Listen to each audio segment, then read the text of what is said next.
NRI सरिता पांडे ने भारत के chief justice N V Ramana को एक खुला पत्र लिखा है, जिसमें उन्होंने भारत की न्याय व्यवस्था पर क्यों विश्वास करें इसको लेकर कई सवाल उठाए हैं। इसका उन्होंने ये पत्र जो है एनवी रमन्ना को इंग्लिश में लिखा था, जिसका हिंदी अनुवाद वरिष्ठ संपादक पत्रकार जेपी सिंह ने किया है। आइए, सरिता पांडे जी ने भारत के न्यायाधीश से, चीफ जस्टिस ऑफ इंडिया से कुछ सवालात किए हैं कि भारत की न्याय व्यवस्था किस ढंग से चल रही है और इस मामले में सुप्रीम कोर्ट ने किस ढंग का रुख अपनाया, इस पर उन्होंने कुछ सवाल पूछे हैं। आइए चलते हैं सीधे उस पत्र पर। नमस्कार, आप देख रहे हैं अम्बेडकर नामा और मैं हूं अमर। चलिए अब सीधे चलते हैं पत्र की ओर। मुक्त भूमि संयुक्त राष्ट्र अमेरिका में आपका बहुत बहुत स्वागत है। जैसा कि हम यहाँ आपको बोलते हुए सुनने के लिए इकट्ठा हुए हैं, महिलाएं, औरतें और उनके सहयोगी व्हाइट हाउस, संयुक्त राज्य अमेरिका के सुप्रीम कोर्ट और पूरे अमेरिका में विभिन्न सार्वजनिक स्थानों के बाहर विरोध प्रदर्शन कर रहे हैं। वे रो बनाम वेड को उखाड़ फेंकने के सुप्रीम कोर्ट के फैसले का विरोध कर रहे हैं। सिएटल में इस समय हमारे अपने भारतीय लोगों द्वारा विरोध प्रदर्शन चल रहा है। पिछले हफ्ते ह्यूस्टन, डलास, सैन फ्रांसिस्को और कई अन्य जगहों पर भारतीय अमेरिकी विरोध प्रदर्शन हुए थे। वे सड़कों पर उतर आए हैं क्योंकि वे अपने देश भारत में बढ़ते इस्लामोफोबिया से निराश हैं। लेकिन आप विरोध के लिए अजनबी या अनजान नहीं हैं। आप और मैं एक ऐसे देश से आते हैं जहां विरोध करना, धरना देना और आमरण अनशन लगभग जीवन जीने का एक तरीका है। हम अपने प्यारे भारत की स्वतंत्रता के लिए शांतिपूर्ण विरोध का श्रेय देते हैं, जो हमें महात्मा गांधी द्वारा दिखाया गया मार्ग है।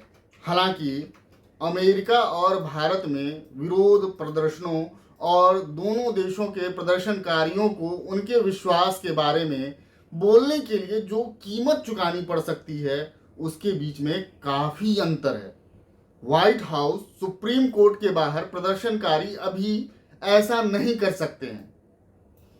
उन्हें इस बात की चिंता नहीं करनी होगी कि उनके घर गिरा दिए जाएंगे, न ही उन्हें इस बात का डर है कि उन्हें जेल में डाल दिया जाएगा या इससे भी बदतर राज्य समर्थित भीड़ द्वारा मार दिया जाएगा। इसलिए आज जैसा कि आप और मैं दोनों भारत के बाहर खड़े हैं और भारत में 138 करोड़ लोगों के अधिकारों की रक्षा करते हुए आप अपनी न्यायाधीश वाली कुर्सी पर नहीं बैठे हैं, मैं आपसे स्वतंत्र रूप से बात करने और आपसे कुछ प्रश्न पूछने की स्वतंत्रता लेती हूँ। फिलाडेल्फिया में आपने जो कहा उससे मैं उत्साहित हूँ। फिलाडेल्फिया में रमन्ना साहब ने ये कहा था, उनकी बातें कोट की गई हैं। यह हम सभी के लिए आवश्यक है। दुनिया के नागरिक स्वतंत्रता और लोकतंत्र को बनाए रखने और आगे बढ़ाने के लिए अथक प्रयास करें, जिसके लिए हमारे पूर्वजों ने लड़ाई लड़ी है। ये रमन्ना साहब ने बोला था फिलाडेल्फिया में।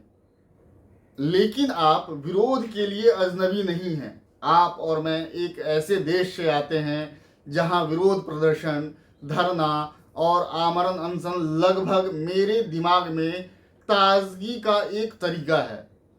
तीस्ता सीतलवार को कथित तौर पर बिना वारंट के गिरफ्तार किए जाने का एक वीडियो देखने से मन में खौफ है और उसको अपने वकील से बात करने की अनुमति नहीं है। तीस्ता ने अपनी पूरी युवा अवस्था, अपना पूरा जीवन उन लोगों के न्याय के लिए लड़ते हुए बिताया है जो 2002 में शारीरिक, सामाजिक और भावनात्मक रूप से जले थे। उसे बार बार प्रताड़ित करने और धमकियों से डराया जा सकता था, लेकिन वह कभी नहीं रुकी क्योंकि वह सत्यनिष्ठा और दृढ़ विश्वास की महिला हैं। तीस्ता की गिरफ्तारी के बाद पुलिस अधिकारी आरबी श्री कुमार की गिरफ्तारी हुई, जो प्रधानमंत्री मोदी के इतने शक्तिशाली होने से बहुत पहले से उनके खिलाफ मुखर रहे हैं। पूर्व आईपीएस अधिकारी संजीव भट्ट पहले से ही एक ऐसे व्यक्ति की हत्या के लिए आजीवन कारावास की सजा काट रहे हैं जिनसे वह पहले कभी नहीं मिले थे। उन्हें एक मुकदमे में दोषी ठहराया गया था, जहां उन्हें सार्वजनिक गवाहों से जिरह करने या खुद को बुलाने या यहां तक कि समापन टिप्पणी करने की अनुमति नहीं थी। वर्ष 2002 के गुजरात नरसंहार में मिली भगत के आरोपियों के लिए यह निश्चित रूप से सुविधाजनक होगा कि वे तीनों सलाखों के पीछे रहें, क्योंकि अधिकांश अन्य गवाह मर चुके हैं, गायब हो गए हैं या चुप हो गए हैं। भारत की न्याय प्रणाली उच्च और सर्वशक्तिशाली महत्वपूर्ण पदों पर बैठे लोगों को बिना जवाबदेही बनाए रखने के लिए इतनी उत्सुक क्यों है? आप जाकिया जाफरी के बारे में तो जानते होंगे, जो 2002 में अपने घर में अपने पति और दर्जन अन्य लोगों की हत्या के लिए न्याय की लड़ाई लड़ रही है। उसकी याचिका अभी कुछ दिन पहले ही खारिज कर दी गई। दोहरी मार में जाकिया जाफरी की याचिका पर आपके सुप्रीम कोर्ट के फैसले के कारण तीस्ता की मनमानी गिरफ्तारी हुई, क्योंकि उच्चतम न्यायालय ने जाकिया का समर्थन करने वालों की जांच का आदेश दिया था। निराश जाकिया के बेटे ने जवाब दिया कि वे भगवान अल्लाह में विश्वास करते हैं, जो यह सुनिश्चित करेगा कि न्याय होगा। वे पहले ही 20 साल से इंतजार कर रहे हैं। आपने इस साल अप्रैल में कहा था, इंस्टेंट नूडल के ज़माने में लोग तुरंत इंसाफ की उम्मीद करते हैं। यह तत्काल नूडल नहीं है जिसकी वे उम्मीद कर रहे थे। इस दुर्भाग्यपूर्ण परिवार के लिए यह एक लंबा, त्रासद, कष्टप्रद, अपमानजनक, खतरनाक 20 साल रहा है। व्यक्तिगत रूप से मैं अधिक आस्तिक नहीं हूँ। मैं उच्च वर्ग से किसी भी देवता से न्याय की अपेक्षा नहीं करती। क्या आपको लगता है कि जाकिया जाफरी को न्याय मिला है? भारत में हर हफ्ते राज्य प्रायोजित हिंसा का एक नया रंगमंच पैदा होता है। 2 हफ्ते पहले दुनिया ने युवा कार्यकर्ता आफरीन फातिमा के पिता के नाम पर एक पिछली तारीख का फर्जी आदेश दिखाकर उसकी मां के घर को दिन के उजाले में ध्वस्त कर दिया गया। भारत के सबसे बड़े राज्य उत्तर प्रदेश में दर्जनों मुस्लिम घरों और व्यवसायों को बुलडोजर से ध्वस्त कर दिया गया है। कई मुस्लिम प्रदर्शनकारियों को पुलिस ने गोली मार दी। उसमें से कुछ को 2 या 3 बार सीधे उनके सिर में गोली मार दी गई। परिवार को नष्ट कर दिया गया। बच्चे और दुधमुहे जिन्होंने अभी तक बोलना भी नहीं शुरू किया, उन्हें घोर गरीबी में ढकेल दिया गया है। कुछ लोगों ने ट्विटर पर इसका विरोध किया और कुछ कहानियां अंतर्राष्ट्रीय मीडिया में प्रकाशित हुई, लेकिन सुप्रीम कोर्ट ने यह सब चुपचाप देखा है। क्या आपकी चुप्पी उत्पीड़न करने वाले शक्तियों के लिए एक बढ़ावा नहीं है? क्या चुप्पी मिलीभगत का संकेत नहीं है? यह आपके ध्यान में भली भांति होगा कि हमारे देश में तथाकथित मुख्य धारा की मीडिया अपने प्राइम टाइम स्लॉट में स्वयं के मुकदमे का आयोजन करती है, जो आपके अदालतों तक पहुंचने से बहुत पहले चौंका देने वाली सजा के साथ निर्णय सुनाती है। सरकार के लैपडॉग न्यूज़कास्टर तय करते हैं कि किसे, कैसे और कितना बोलना है। उनके मंचों पर जो कुछ भी बोला जाता है वह अभद्र भाषा की शाब्दिक परिभाषा है। दिल्ली उच्च न्यायालय में आपके एक सम्मानित सहयोगी ने कहा, यदि आप मुस्कुराते हुए कुछ आक्रामक कह रहे हैं तो कोई अपराध नहीं है। क्या आप इससे सहमत हैं? जबकि असहाय मुसलमानों के घरों को धाराशाही किया जा रहा था, यहाँ तक कि पुलिस ने उन्हें कुछ कीमती सामान हटाने की कोशिश भी नहीं करने दिया। यहाँ तक कि एक वरिष्ठ पत्रकार ने मजाक में ब्रिटिश प्रधानमंत्री बोरिस जॉनसन से ट्वीट पर पूछा कि क्या वह एक नया जेसीबी प्लांट स्थापित करने का विचार कर रहे हैं। बुलडोजर की बढ़ी मांग। इस साल की शुरुआत में जेनोसाइड वॉच ने भारतीय मुसलमानों के लिए नरसंहार का अलर्ट जारी किया था। इस विश्व स्तर पर मान्यता प्राप्त नरसंहार के रोकथाम संगठन का नेतृत्व डॉक्टर ग्रेगरी स्टैंटन ने किया है, जिन्होंने रवांडा नरसंहार की भविष्यवाणी की थी। वह इससे पहले कम से कम 2 बार भारत के लिए अलार्म बजा चुके हैं। अगर मुस्कान के साथ किया जाए तो क्या नरसंहार का आह्वान करना और सक्षम बनाना ठीक है? नरगिस सैफी 3 छोटे बच्चों की मां है। खालिद सैफी की पत्नी है, जो एक कार्यकर्ता हैं और उन्हें फर्जी आरोप में कैद किया गया है, जिनकी अभी तक जांच भी नहीं हुई है। वह कहती हैं कि उनकी बेटी पूछती है कि वह अपने पिता से क्यों नहीं मिल सकती, और जब वह उसे देखना चाहती है तो पुलिस उसे क्यों खींचती है। खालिद 2 साल से अधिक समय से जेल में है। जब उन्हें गिरफ्तार किया गया तब उनकी बेटी मरियम 6 साल की थी। नरगिस हमेशा एक गृहिणी रही है। उसके पति का छोटा व्यवसाय अब बंद हो गया है। वे बुनियादी ज़रूरतों के लिए संघर्ष करते हैं। खालिद को जेल में प्रताड़ित किया जा रहा है। आपको क्या लगता है कि नरगिस को मरियम से क्या कहना चाहिए? क्या आपको उसके मामले में पढ़ने का मौका मिला? बस जिज्ञासा के कारण ये सवाल पूछ रही हूँ। क्या आप नन्ही मरियम को आश्वस्त कर सकते हैं कि उसके पिता को न्याय मिलेगा? क्या आपने उमर खालिद के बारे में सुना है? उज्जवल युवा कार्यकर्ता जिसके चेहरे पर हमेशा मुस्कान और हाथों में किताबें होती थी।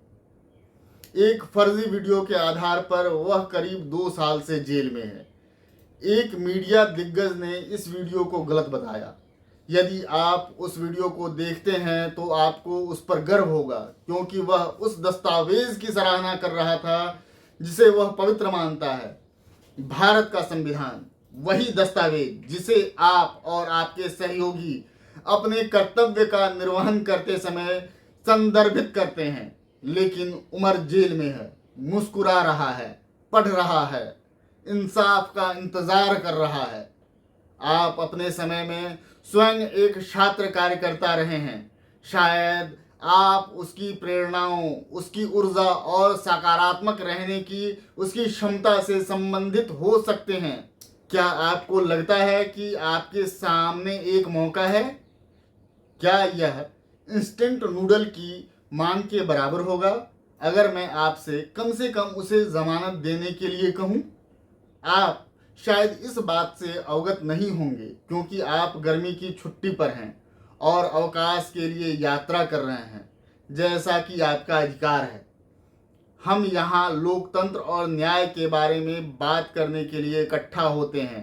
गौतम नौलख, रोना विल्सन, वरवर राव, आनंद तेलतुंबडे, जी.एन. साईं बाबा, सुधीर धावले, शोभा सेन, हनी बाबू और इतने सारे नाम जो कई पन्ने भरेंगे, अभी भी जेल में हैं। दुनिया उन्हें अंतरात्मा के कैदी कहती है। वे परिष्कृत स्पाईवेयर के माध्यम से अपने कंप्यूटर पर लगाए गए सबूतों के आधार पर जेल में रहे हैं। जेसुआइट पुजारी फादर स्टेन स्वामी ने एक मांग की ताकि वह अपने पार्किंसंस से पीड़ित शरीर में कुछ पोषण कर सकें, लेकिन उसे देने से इनकार कर दिया गया और अंत में पिछली जुलाई में जेल में उनकी मृत्यु हो गई। उसके लिए न्याय की गरिमा को सुरक्षित करने में विफल रहने के लिए दुनिया का सर शर्म से झुक गया था। पर मैंने सोचा कि केवल निरंकुश शासन जैसे चीन, रूस आदि अंतरात्मा के कैदियों को रखते हैं और भारत में पैदा होने के लिए आभारी महसूस करते हैं। असहमतियों की आज़ादी के लिए बिना आज़ादी का क्या मतलब हो सकता है? ताकतवर लोगों और संस्थाओं पर उंगली उठाने की आज़ादी। वर्तमान में अंतर्राष्ट्रीय धार्मिक स्वतंत्रता पर संयुक्त राष्ट्र आयोग ने 44 भारतीयों को अंतरात्मा के कैदियों के रूप में मान्यता दिया है। क्या आपको लगता है कि फादर स्टेन के समान भाग्य का सामना करने के लिए दूसरे को भी तैयार रहना चाहिए? क्या सुप्रीम कोर्ट अपनी इन गलतियों को सुधारेगा? आपने अपने कैरियर की शुरुआत एक पत्रकार के रूप में की थी। क्या यह आपको परेशान नहीं करता कि 2022 वर्ल्ड फ्रीडम इंडेक्स में रिपोर्टर्स विदाउट बॉर्डर ने हाल में 170 देशों में भारत को 150वें स्थान पर गिरा दिया है? या कि 2014 से अब तक 22 पत्रकारों को जेल में डाल दिया गया है, उनमें से 7 अकेले 2021 में। चौंकाने वाली बात यह है कि भारत में 2014 से अब तक 22 पत्रकार मारे जा चुके हैं। ये बड़े कॉरपोरेट मीडिया घरानों के मशहूर लोग नहीं हैं। पत्रकार और स्ट्रिंगर अपने व्यापार का अभ्यास करते हुए जीवित रहने के लिए मुश्किल से सक्षम थे। आसिफ सुल्तान, गुलशिफा फातिमा, फहद शाह, सिद्दीकी कप्पन, सज्जाद गुल, शर्जिल इमाम, अभी तक नामों की एक और स्ट्रिंग, सिर्फ नाम, केवल भारत विरोध। कहानियां बनाने के लिए जेल जाने के लिए सुर्खियां बटोर रहे हैं। जब आप एक पत्रकार थे तो क्या आप भी पत्रकारिता के समय सम्मानित उद्देश्य का पालन करने के लिए प्रशिक्षित नहीं थे? पीड़ितों को आराम से पीड़ित। क्या आप किसी पत्रकार को सलाह देंगे कि क्या उसे दुनिया के सबसे बड़े लोकतंत्र के प्रधानमंत्री का साक्षात्कार करने का अवसर मिलना चाहिए? उनसे उनके पसंदीदा फल या एनर्जी ड्रिंक के बारे में पूछने का, या आप उन्हें बड़े आदमी से पूछने के लिए प्रोत्साहित करेंगे कि वास्तव में गुजरात में क्या हुआ था फरवरी से मार्च 2002 तक? पिछले हफ्ते कर्नाटक उच्च न्यायालय ने एक चौंकाने वाले फैसले में अनुसूचित जाति और अनुसूचित जनजाति अधिनियम को वस्तुतः रद्द कर दिया। यह फैसला सुनाया गया कि सार्वजनिक स्थान पर किसी भी जातिवादी दुर्व्यवहार को कानून के तहत अपराध माना जाना चाहिए। विशेषाधिकार प्राप्त हिंदुओं के बीच जातिगत भेदभाव की मजबूत पकड़ को देखते हुए, या इससे भी बदतर, एक उच्च जाति के व्यक्ति के प्यार में अगर दलित पड़ जाता है तो क्या आपको लगता है कि हम SC/ST एक्ट को खत्म करने के लिए तैयार हैं? क्या आपको लगता है कि दलित जीवन मायने रखता है? क्या भारतीय अल्पसंख्यकों का जीना मायने रखता है? जब आप इसका उत्तर देते हैं तो मैं आपसे आग्रह करना चाहता हूं कि आप ट्रेन में मारे गए युवा जुनैद के बारे में सोचें। बच्चे आसिफा के साथ बलात्कार और मंदिर में हत्या की गई, गो हत्या के झूठे आरोप में अखलाक को चाकू मार दिया गया, पहलू खान को उसके बेटे के सामने मार दिया गया, तबरेज को मजबूर किया गया जय श्री राम का जाप करने के लिए और फिर पीट पीट कर मार डाला गया। मोहम्मद सलीम 55 साल, मोहम्मद खालिद आलम 35 साल, समीर शाहपुर 19 साल, मुशर्रफ 35 साल, बब्बू 30 साल, मेहताब 22 साल, जाकिर सैफी 28 साल, आकिब 19 साल, सभी को हिंदू आतंकवादियों ने मार डाला जिसका कोई नतीजा नहीं निकला। भारतीय ईसाइयों का लंबे समय से चावल के थैले में धर्मांतरित होने का मजाक उड़ाया गया, लेकिन अब धर्मांतरण विरोधी कानून के साथ उसके उत्पीड़न को वैध कर दिया गया है। 6 महीने पहले क्रिसमस के दिन जब भारत में ईसाई अपने सभी कपड़े पहन चर्च गए तो भारत के कई जगहों पर हिंदू आतंकवादियों ने उन पर हमला किया। मुझे यकीन है आपने गुड़गांव के एक चर्च के बाहर यीशु मसीह की टूटी हुई मूर्ति की भूतिया छवि देखी होगी। जब शांता क्लॉज के पुतले जलाए जाने का वीडियो से आप ठिठक गए होंगे। भारत में पादरियों पर कहीं भी कभी भी पूरी दंड से मुक्ति के साथ हमला किया जा सकता है। क्या आप ईसाइयों के लिए धार्मिक स्वतंत्रता में विश्वास करते हैं या आप घर वापसी में विश्वास करते हैं? क्या भारत पहले से एक हिंदू राष्ट्र है?